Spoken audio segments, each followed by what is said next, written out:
Welcome to the TV and Tea podcast. I'm Adriana. And I'm Selena. And we are two sisters that have decided to let the internet into the conversations that we have about TV and pop culture over endless cups of tea. In our house, the reoccurring questions are, is it tea time? To which the answer is always yes. And what are we watching? So pour yourself a cup and get ready to get into it.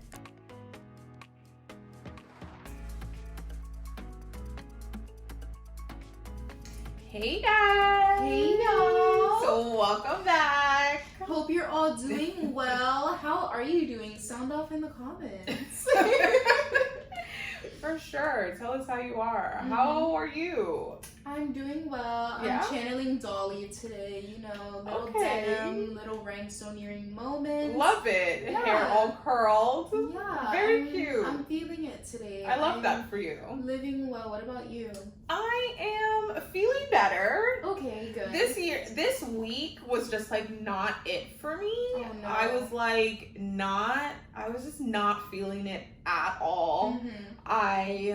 Maybe it's because I was like on my period and I was PMSing, and since like last Saturday I was just in like a funk, in a mood. I'm on my period too. I was just like not about life. Like I was just not happy. But at least you're not pregnant. This is true. Silver lining. Yeah. And so like all week I was just like not feeling it until like today I'm just like in a better mood, and you know, yeah. Okay, things are looking up. They're looking up. And so my quote this week, just to start us off, it comes from Sex and the City. Okay, we love it. A little Carey Bradshaw moment. And she says, "You should know I get a tad bitchy from time to time." And that's just how I felt this week. Like I was just not it. Like at one point mommy was like, "You're in a mood." And I was like, "Yes, I am in a mood." And she's like, and she just kind of like left it at that and walked away, and I was just like, all right, Elaine, I'm just gonna leave it at that, because she was right. I was in a mood. I was just like funky. Like I was just, you know. I mean, it's okay to be in a mood sometimes though. Sometimes you just gotta be in a mood. Yeah, it's almost like I needed a good cry, but I couldn't conjure the emotion to do it. Bitch, you've been crying like every single week, so I don't know what you're talking about. You needed a good cry. But like, I don't know, you know when you're like upset and you like can't get out of it, so you need a good cry to get over it? Yeah. It was like I needed that, but like that moment never came, so I was just like mad. Noted. I'm here like, if y'all are faithful listeners, then you know Adriana be choking up, so it's like... I know, I'm always on the verge of tears, but it's like, sometimes I'm just like not... I don't know. Just Pisces things. Yeah, you know? It's always like a misty eye, but it's never like a full-on cry moment. You need to watch like a good cry movie, like the... See, like I don't like that. Like in my mood right now, that's gonna bring me like even lower, and I would take forever to get out of it. You just need to watch Titanic and see Leonardo DiCaprio die like one more time, and then get it out, and you'll be over it. No, I'm not feeling that. That's like not the vibe. A Walk to Remember. We put it back on Netflix. I don't know what I need. I don't know. I watched whatever. We'll get into what I watched in a little bit. What's your quote for the week? Catch us up. How you feeling, sis? So my quote comes from The Simple Life, and it reads, "Do they sell Marc Jacobs or Chanel in this grocery store?"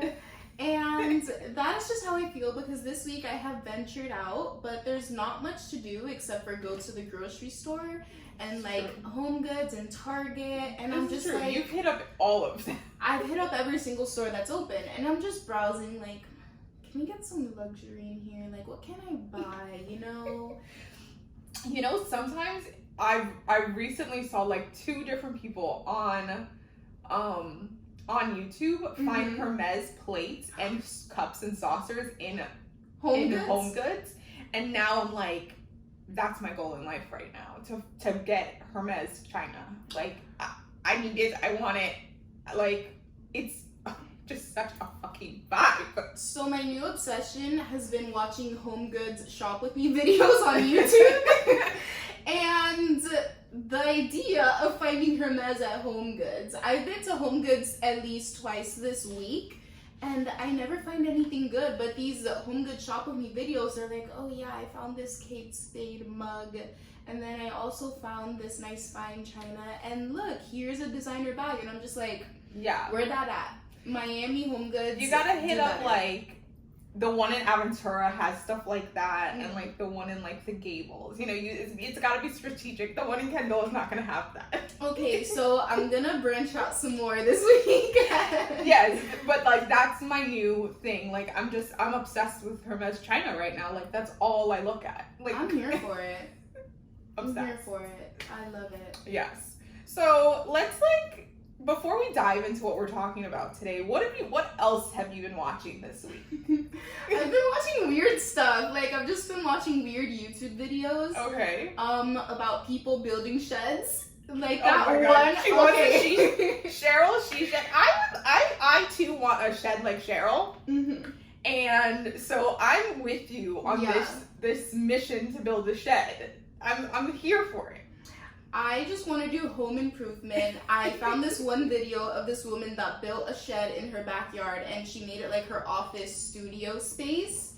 And since then, it's just been recommending me building things. So like people building their own house, people building sheds, people building additions to their houses. And I'm just like, I want to build something. How hard can it be? God. I saw the most beautiful addition to a house today on Twitter. It was like they took the backyard and they made this like outdoor indoor kitchen addition. Oh my God, like it was like all window pane, like glass floor to ceiling mirrors.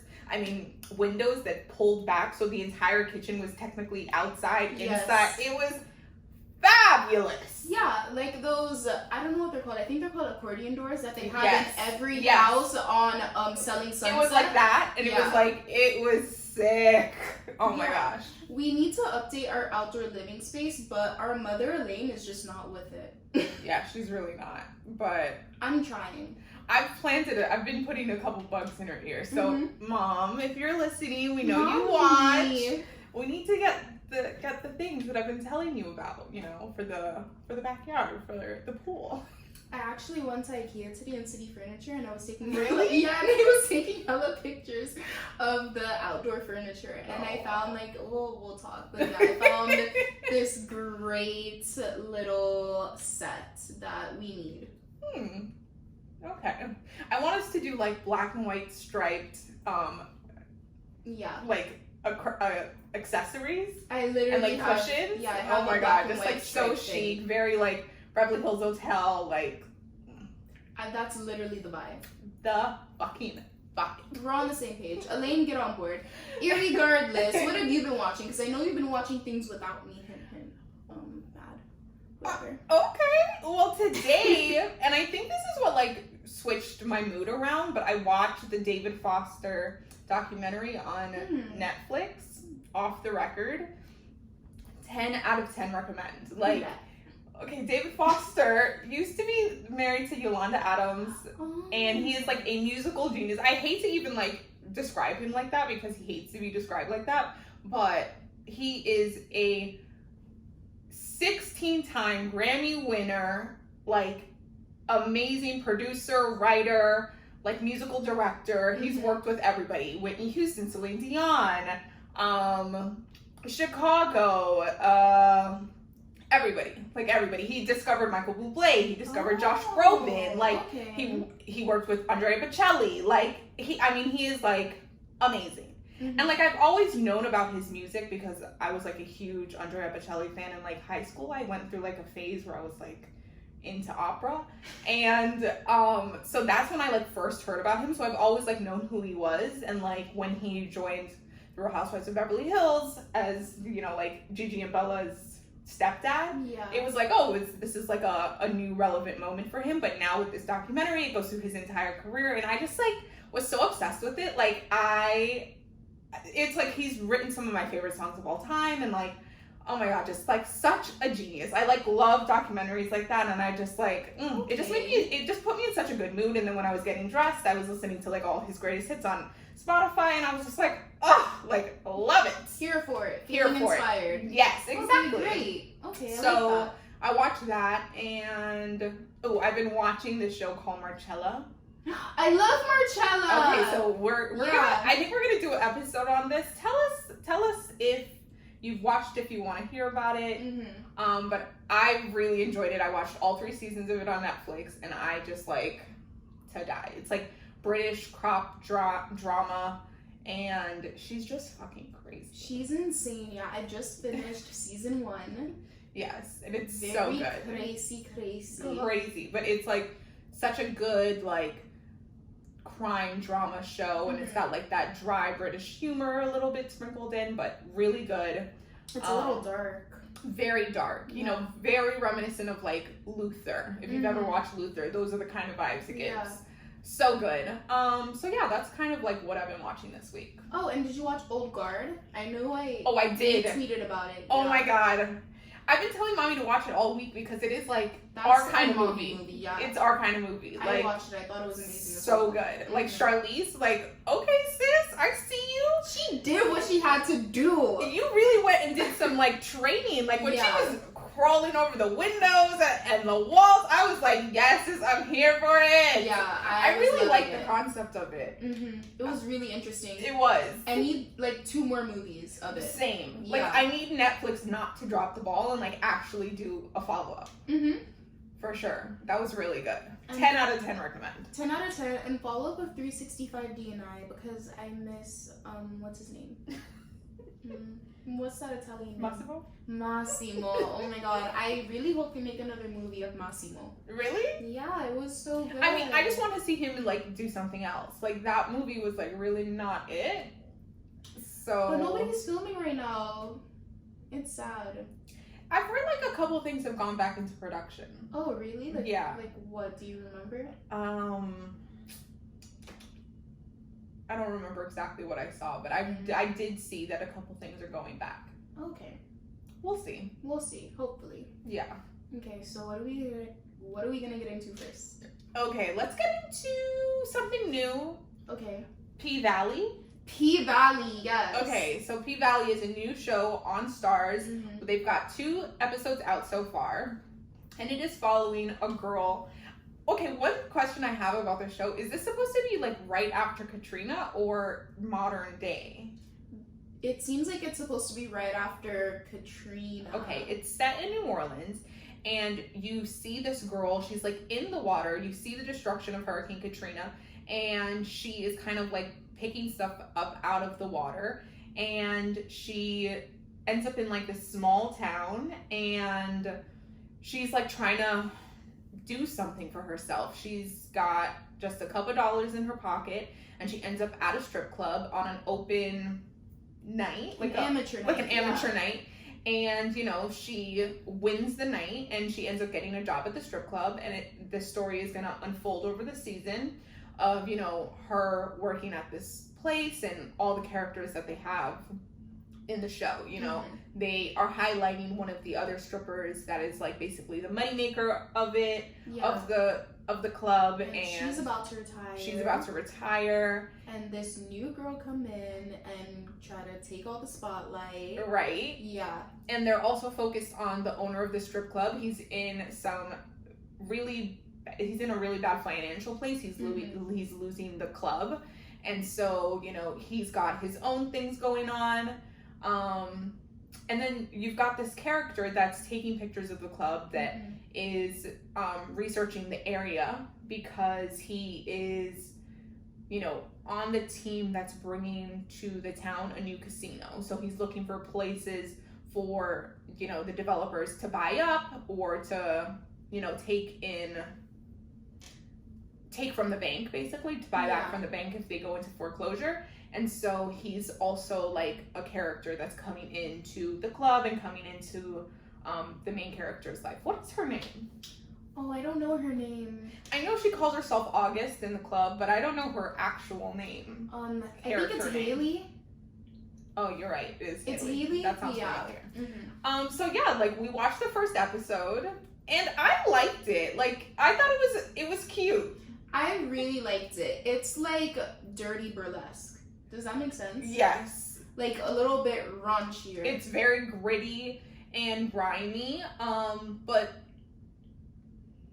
But I feel like the characters are all very like layered, and you know you're seeing one thing on the surface, and there's so much other stuff going on below the surface that we haven't quite seen. Like, you know, with the main character Haley, you know, she keeps looking at her cell phone and you see a picture of a child, but she doesn't have a child with her at the time. So, and she keeps having these like flashbacks to her fighting with a man. So obviously there's like something going on with her life that has brought her to this point that has taken her away from her child.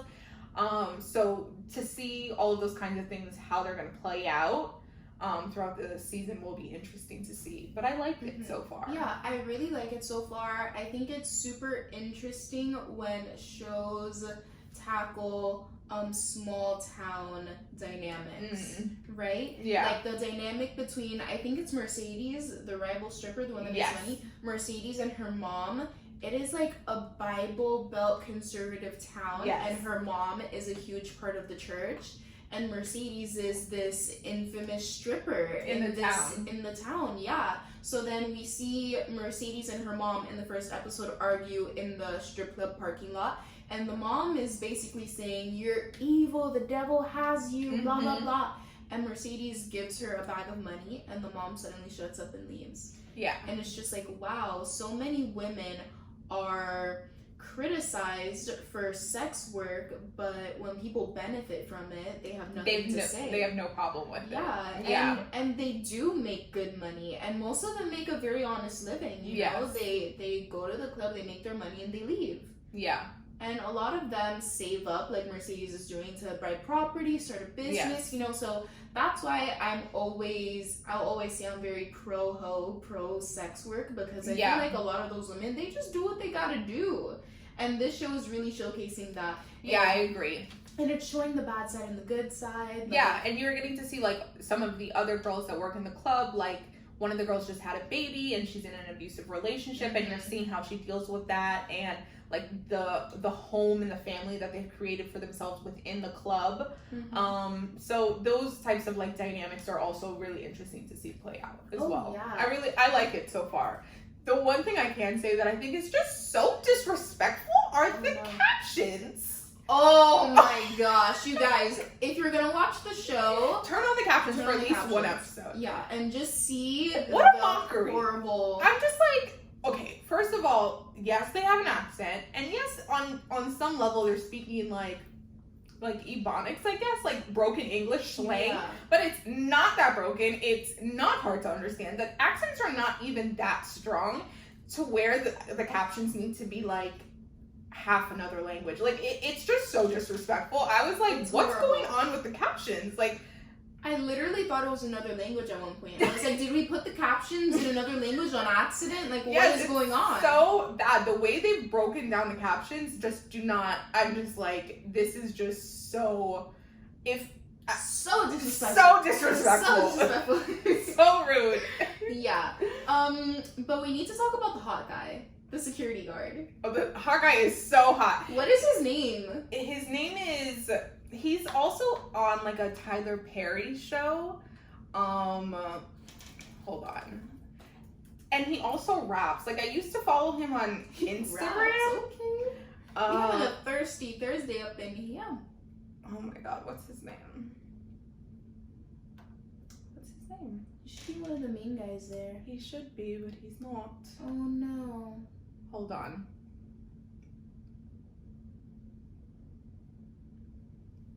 His name is Tyler Lapel? How do you say that? No. Lepley? Lepley. Lepley? She said Lapel, and his name is clearly Lepley. Lepley? Tyler Lepley. Okay, Tyler, come through. Yeah. Yes, he's very hot. And we love a good show with eye candy. Yes. Stop putting ugly people on TV, please. Hollywood, if you're listening, come on. Like, give us a break. Yeah. One thing I will say about Ryan Murphy's shows is that all of his characters are good looking. I love that. And a lot of people would say, but that's not relatable, blah, blah, blah. But no, like, I want to see good looking people on TV. I don't want to see people that look like regular like me, like people, you know? Like, I want everything that I'm watching to be a fantasy. Like, I want it to transport me somewhere else. And if everybody's good looking, like, that's what I want to see. Like, that's what I like. Unpopular opinion. Yeah, like, I'm not into, like, the normal looking stars. Like, Me either. I'm not into it. Like, we see relatable people every day. I don't care if my celebrities are relatable. Right. Right? I don't get it. The only one. I don't get it. Yeah. I don't like it. You know what's so funny? I had the same thought watching the documentary by David Foster's. Mm-hmm. He was talking about, like, you know, I look for voices and people to work with that are just exceptional, and I just feel like today, Nothing's exceptional. Nothing is exceptional. There's like the bar is just so low. It's like on the ground. It's like everybody can do this. It's like everybody's famous now, and it's just like, oh, like there's nothing that's like truly like seriously captivating anymore. Like the music that's being made is just like lackluster. There's so many great shows and like great movies that are being made, but I just feel like sometimes like the young stars that are coming up, it's like who's like truly like, who's the next Celine Dion? Not Dua Lipa. You know, like who is that person that's like just so like magnetic and captivating that in 30, 40, 50 years from now, they're still going to be like on the cover of Vogue, and we're still going to be like on the internet, like being like, yes, queen, the way that we are about Celine now. Well, maybe if you revive your singing career. You guys, Adriana had a very short-lived singing career. I just want to go on record to say that Cece is co-signing me reviving my Oh my god, I'm career. not. It was a jokey joke. Like, please. You guys heard it. She co-signed. It was a jokey joke.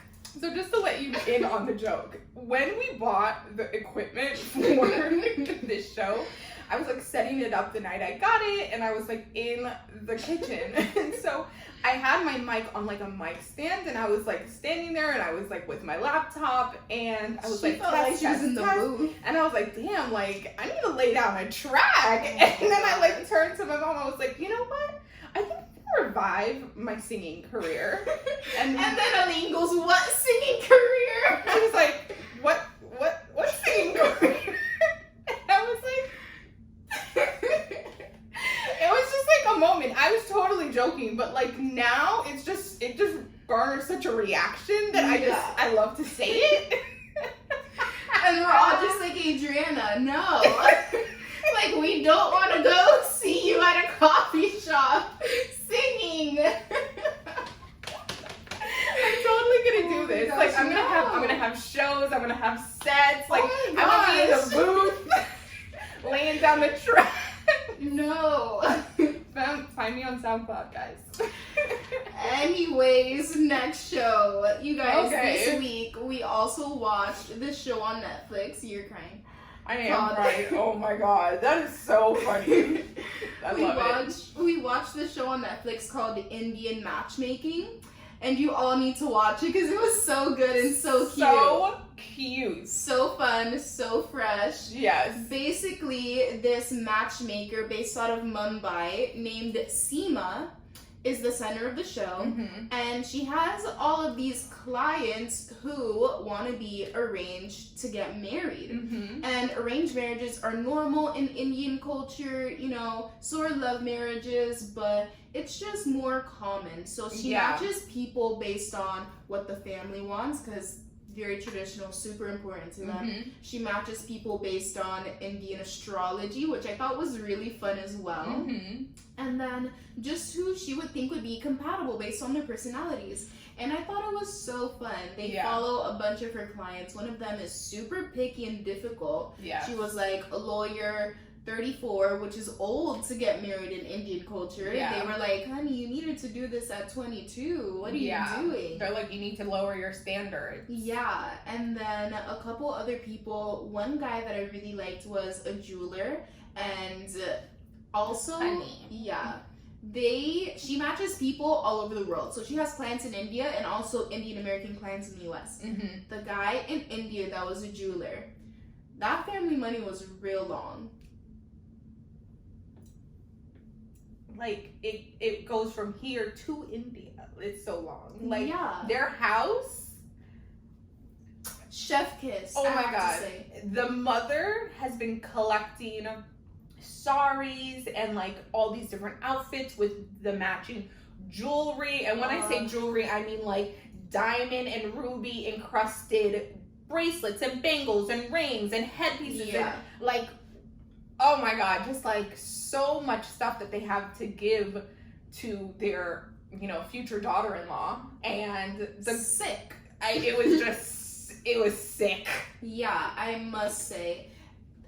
Okay, the last episode, one of the couples actually decided to get engaged after just a couple times of meeting, which is like, okay, normal for the culture, whatever. But your engagement party, yes, there was a little ceremony where the mom was giving the future daughter-in-law all of the presents and the jewels. And I gotta say, on that table, there had to have been $500,000 of jewelry. Easily. Like, probably more.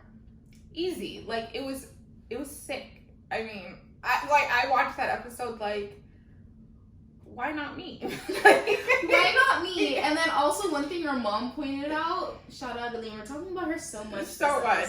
Do you guys want Elaine to be a guest? I feel like she needs to be. Yes, let us know. Should we bring on mommy? Yeah. Anyways, she was like, these people have so much money, and you hear about all of the other people in India living in little huts, living in small houses made of clay, and it makes me so sad. Yes. And I would agree. I agree in that aspect. But I mean, that's unfortunately like that's the world of billionaires. Like, they exploit people on the bottom to get where they are. And I mean, we don't know what they do, but you know, it is the gross inequality, economic equality, when you see people like that, and you know most of the population in that country is living below the poverty line. It is unsettling. Yeah. Yeah. The other thing that I got from the show was a lot of these people don't want to get married, and their families are hiring this matchmaker and kind of forcing it on them. Yeah. They always say, oh, they have a choice. Of course they can refuse, but pretty much they have to get married. Yes. And I was just getting vibes that were like a little bit oppressive, a little bit weird. Maybe they don't want to get married because they're questioning their sexuality. I don't know. I'm speculating, but some of those people gave me like sexuality questioning vibes. You know? Yeah, for sure. Like, I'm sure there is a little bit of that, and that's just like a very traditional society. Heteronormative. Yes, and there isn't a lot of space for people to explore and for them to live authentically in the way that they want to, just because their families are such a huge part of their everyday lives. Like, you know, they all like live together, and they're so close. There's so many of them. It's just, you know, it's restrictive. It is restrictive. Yeah. That part of the show was a little bit sad, but I did really enjoy it. The dates are fun, a little bit awkward, which makes it real. Awkward. But I feel like that makes it real. We love that. Yeah, I love an awkward date. You want to see that. You're just like, yes, like, give it to me. Like, have nothing to say. Yeah. Some of the people, I'm like, I see why you're single. You're fucking boring. Oh my god, yeah.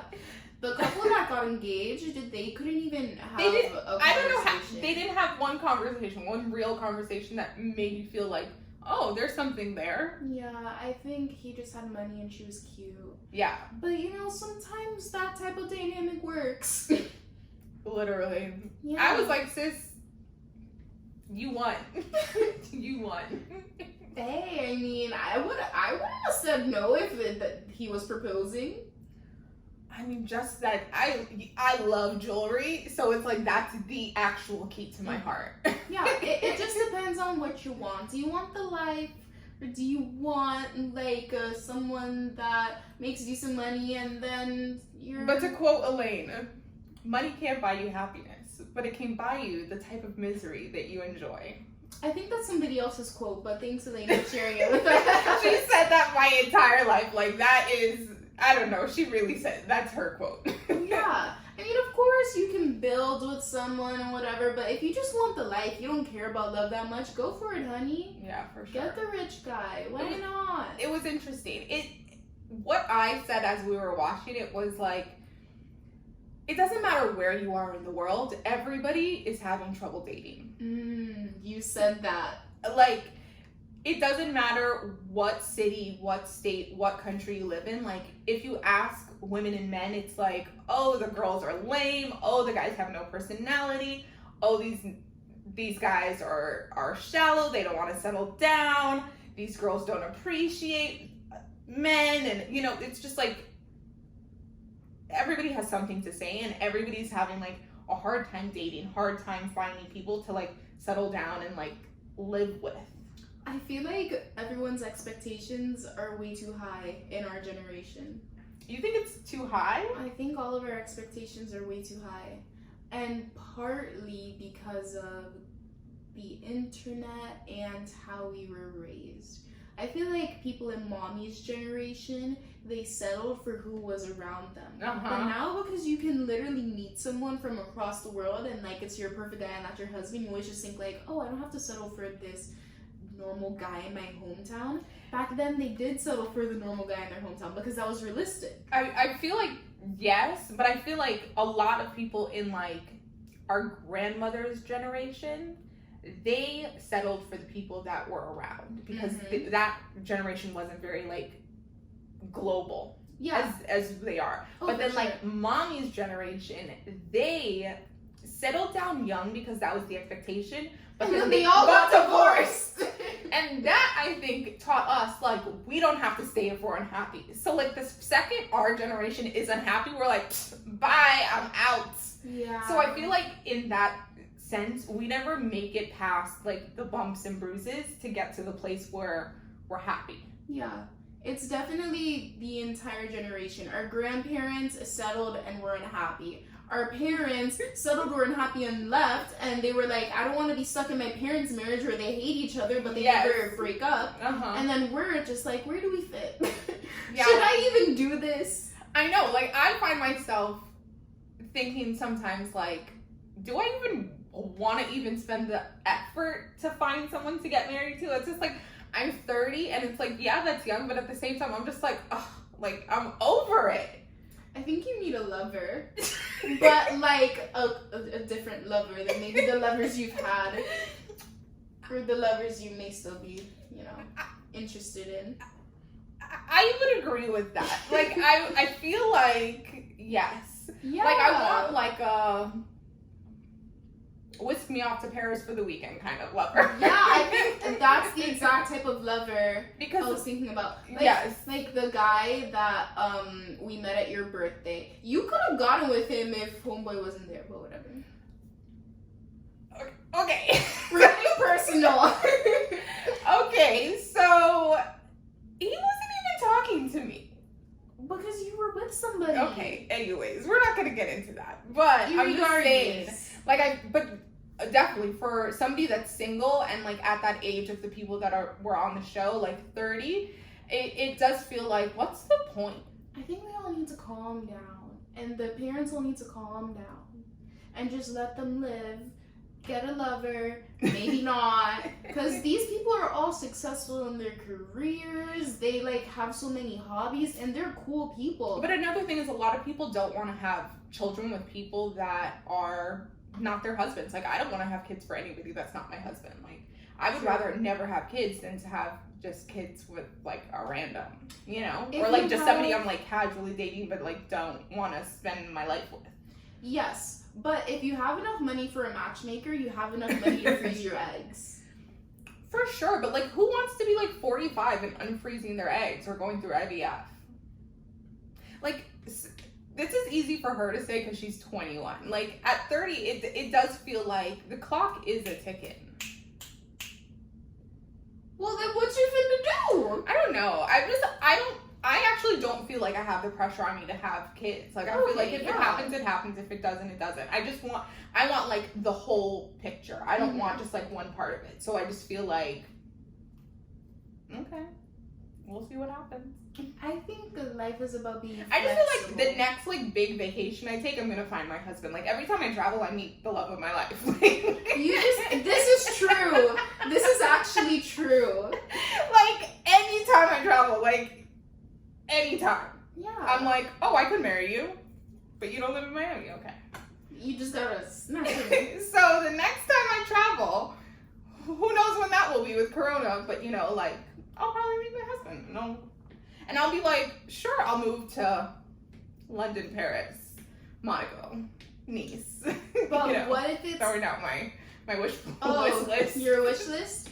I mean, I see it. I see the vibes. You see the vibes? I see the vibes. You see the vibes. I was gonna say an American city, but like I see the vibes. You adapt. Yeah. I've seen a bunch of YouTube videos in quarantine of like why I moved out of New York, why I moved out of LA. Oh, They're yeah. just moving to like That's all I've been watching. I've been Yeah. watching like why I moved to Paris, like vlogs like crazy. Yeah.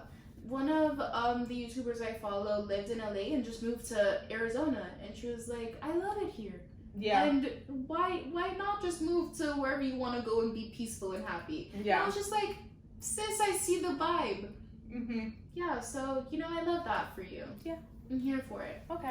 Yeah, indie matchmaking. Watch it. We like went off. Yes. But whatever. Hope you guys like it. Okay, the last show that we have to talk about today is the follow-up to Dirty John, the Betty Broderick story. Mhm. The last 4 episodes aired, and wow, what a conclusion. What a conclusion. It was a tragedy.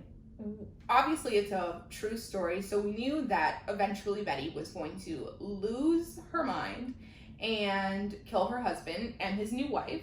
The whore. And and you know, she did that, and it was really sad to see her spiral to a place that she couldn't control. Mm-hmm. Like, that was like true mania that had taken over her mind, her body, her entire life, and she no longer had, you know, custody of her children in the end, and she could only visit them on, you know, alternating weekends and holidays. Mm-hmm.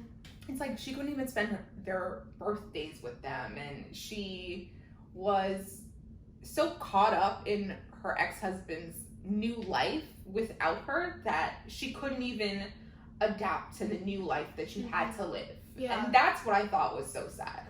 Yeah, it was really sad. And in Betty's mind, it felt like she had nothing else. She had nothing else to live for. The reason why I called Linda the whore is because throughout the entire show, that's what she calls her. She doesn't refer to her by name. No. And towards the last couple episodes, you realize that she's no longer the whore. Like, they're married. He has a whole new life without you. And, you know, in her head, the only thing left was to roll over and die. She didn't have her kids. She didn't have the lifestyle she used to live. And But it's part not, of that was her fault. But not even that, oh, I'm just going to roll over and die.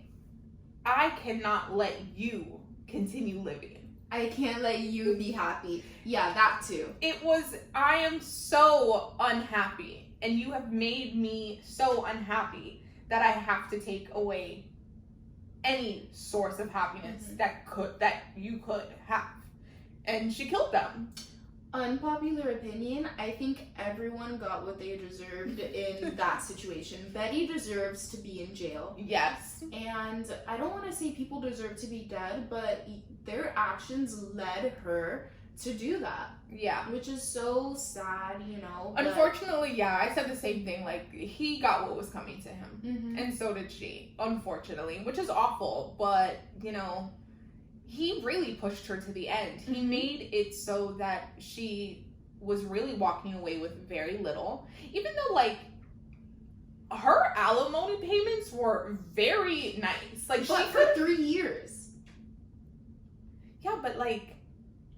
Who gets alimony for 3 years? What does she have to do for 3 years? She has to all of a sudden find a new husband to take care of her? No, but I mean, she could have... She wasn't old. She was in her 40s. Like... She was working at, like, a little preschool, a little teacher assistant. Exactly. Like, she could have gone on and built a life for herself that was independent, that was her own, that could have included her children, and she didn't have to take it to the place that she was getting visited by her children in jail.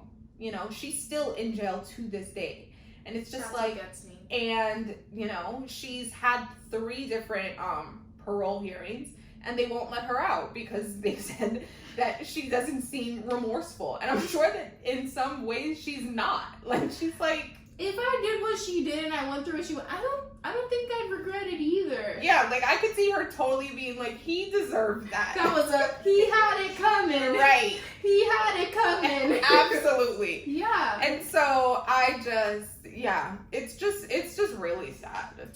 It was really sad, but I think it was a good conclusion, and I liked the story. I like the story too. Like, it, you know what? It's funny. Like, right now, this week, there's been so many conversations of mental illness and mania with like Kanye and stuff. And in that case, she was a normal, healthy-minded person, and she was driven into insanity. And she was stuck in a loop of mania. So it begs the question, like, was that laying dormant her whole life, or is that situational? And can you come out of that? Did she just need therapy, or was she too far gone? Oh, you can drive someone crazy, though. I think he definitely drove her crazy.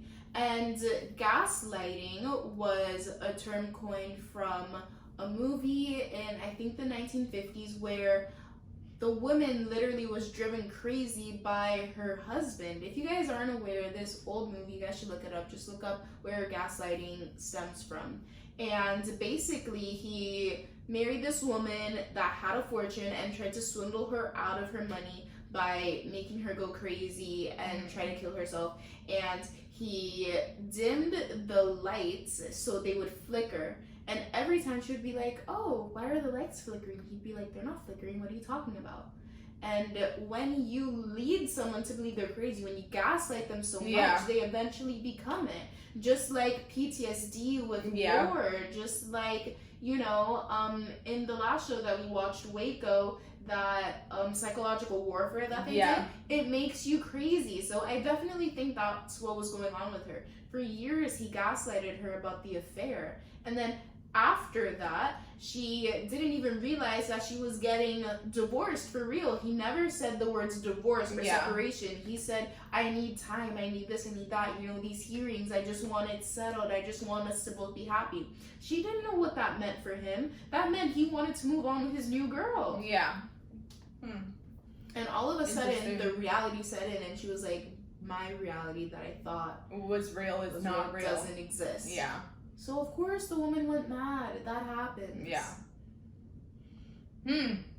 So sad. But I think you guys should all still watch it. Yeah. And it's on demand, so you can totally catch up on the whole season if you haven't watched it yet. Yeah, and I really appreciated how they showed a female heroine that wasn't the normal female heroine we've been seeing lately. No. Yeah, I feel like everyone's pushing the strong independent woman thing, but not every woman is like that. Yeah. And you know, it's a good example for women like that to boss up a little bit, you know? Yeah.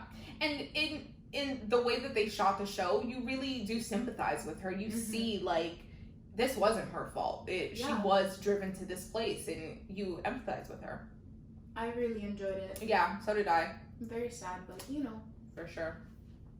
Alright then. So I think it's time to get into a little bit of the tea. Time for tea, you guys. Okay, first story to kick it off. Nicki Minaj is pregnant! My girl! I'm so excited for her. So excited, you know. Everybody is still her son. She confirmed it via Twitter. She did. Even though she might have a real son now, all these people are still her son. I'm just so excited for her. Like, I want to see, like, a softer Nicki. And, like, the photos were just so cute. Like, I like that she did them in the style of, like, her old, like, crazy Barbie, Harajuku, colorful style. Yeah, I like the photo shoot. I'm here for the photo shoot. Me too. Oh my gosh, my mic was pointed away from me.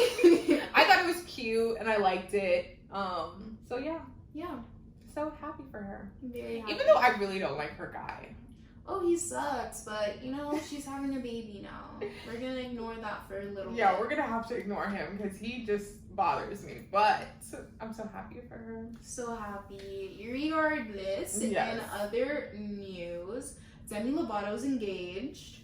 Congrats to Demi. Snap, snap, snap. The ring is gorgeous. Oh, I haven't seen the ring. Oh, you didn't see the pictures? No, I didn't see the photos. Oh my god, so nice, so big. I'm gonna go look them up. Yeah, it's so like so cute. I didn't know she was like dating somebody. You know, me either.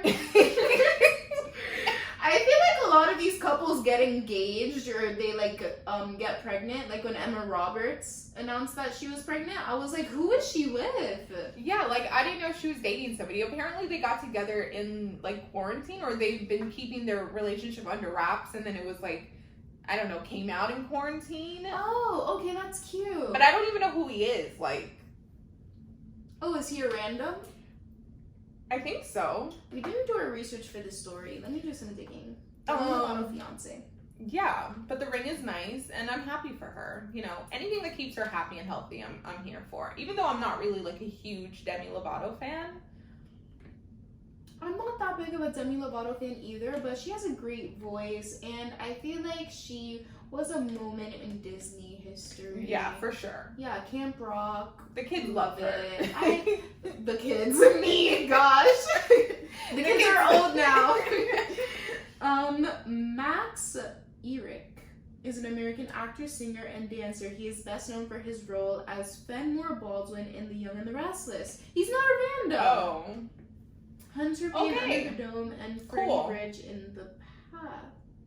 He also has a recurring role in American Princess.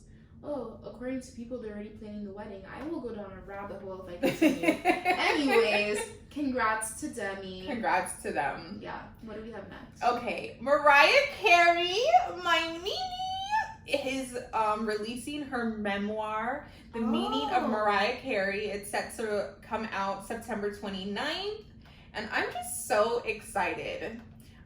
She says, it took me a lifetime to have the courage and clarity to write my memoir. I want to tell the story of the moments, the ups, the downs, the triumphs, the traumas, the debacles, and the dreams that contribute to the person that I am today. I'm so excited. Get cute. I'm here for it. So here for it. Mariah Carey is my favorite artist of all time, and I am just, as a lamb, I am just here for it. I am ready to pre-order. I can't wait to have the audiobook that's going to be voiced by her. Like, I am just here for it. I'm so excited. Yeah. I'm excited to see the tea that may come out of this memoir, because I feel like celebrity memoirs always have a big thing. It's like, I feel like hers is going to be juicy. Like, I think she's going to, like, spill the tea on Tommy Mottola. I think she's going to uncover, like, a lot of the stuff that she's had to deal with. Her, like, bipolar disorder. She's bipolar? Yeah. Oh my god, I didn't know she was bipolar. She came out with that a couple years ago, maybe like 2 or 3 years ago. She wrote a post on her Instagrams.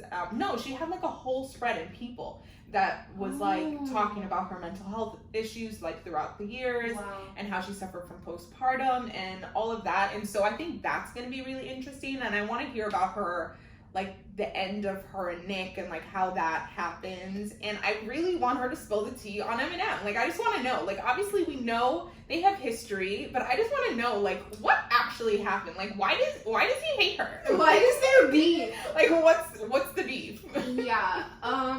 You think she will? I'm super excited now. I hope she will. Like, I want it to be juicy. I'm here for it. Me too. Yeah. Yes, I'm super excited. Okay, we love it. I hope she like tours to like kick it off. Like, I want the book tour to be like also a music tour. Like, you know, I just want the whole thing. You know, I can never have too much Mariah in my life. Love that for her. Yep. In other news, Kanye is spiraling out of control. Kanye versus Kim versus Chris Jong-un. Versus Chris Jong-un and versus white supremacy. I don't know where white supremacy I shouldn't be laughing because this isn't really funny, but I know. That name is iconic. I'm sorry, Chris Jong-un is just the best thing he's ever come up with.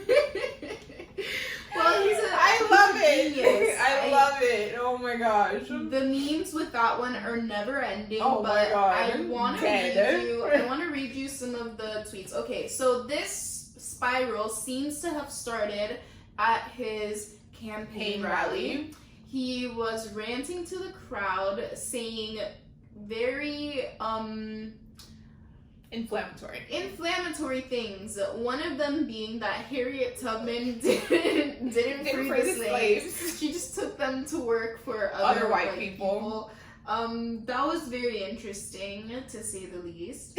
And then he went on a Twitter rant. I'm gonna read you a couple tweets. That's why I have my phone in front of me, YouTube. They tried to fly in with 2 doctors to 5150 me. I've been trying to get divorced since Kim met with Meek at the Waldorf for prison reform, with quotes. I got 200 more to go. This my lady tweet of the night. Chris Jong-un. Lil Baby, my favorite rapper, but won't do a song with me. Sounds very manic. Yeah. And then he said, Meek is my man and was respectful. That's my dog. Kim was out of line. I'm worth $5 billion and more than that through Christ. But y'all ain't listen to MJ, now y'all believe them. MJ as in like Michael Jackson or like Michael Jordan? I don't know. And then he named Larsa and Drake. We don't Yeah, like he just said Larsa and then like put an emoji and then it was like Drake and then the thinking emoji. It was just like very scattered. Yeah, and then he talked about positivity and the devil attacking him, and then one of the treats. What was the one about like Chris is supporting white supremacy or something like that? He put a screenshot of his messages to Kris Jenner, which she didn't respond to, with the caption, white supremacy at its highest, no cap. Because she didn't respond to him. I mean, okay. And then he said that North would never be in Playboy and that he's never gonna let Kim exploit their kids the way that Chris exploits hers. Okay. Yeah. So this was kind of juicy. Like, yeah. Even if, okay, we all know that Kanye is bipolar. We all know that he has suffered from like, you know, manic episodes, severe depression, that kind of thing.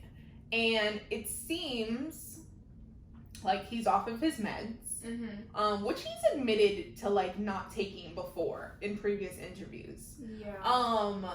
So clearly something is going on. So he's out of whack right now, and it's causing him to act in an extreme manner. But I think some of what he said is like not just the ranting of, you know, someone that's having an episode. It could probably be true, and it's just very interesting. Like, even if like he's inflaming things that might not actually be there, the fact that that's where his mind has taken him, like, I'll never allow my daughter to pose for Playboy, and you've been like, my wife has been exploited by her family, and I'm not gonna allow her to continue that kind of like cycle of abuse. Like, I think that it's interesting to see like where his mind has gone within this. I mean, he might have some points. In that way. Yeah, he might have some points. But it's just weird because a couple years ago he loved the fact that Kim was in Playboy and that she was this sex symbol. Yeah, but he's also like turned a new leaf and found God. And you know how people are when they get religious, they get like real high and mighty, and they're very like anti anything sexy. Like, you know, he's even like last season on the show, he was like, you need to start dressing more conservative. And she was like, what you mean, dog? Like, yeah, you know? So I think he is having that kind of like influence from like finding God, whatever. Yeah. With like that coming in, that like conservative nature coming into play, which a lot of people do when they find God.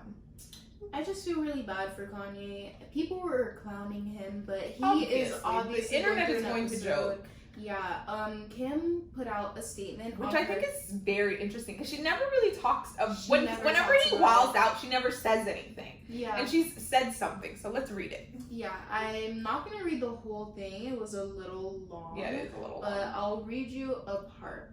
Regardless of how you feel about the Kardashians, blaming Kim and her family for Kanye's mental health issues is problematic and misinformed. Oh, wait. No, that's not it. That's not the statement. I'm sorry, guys. Wrong app.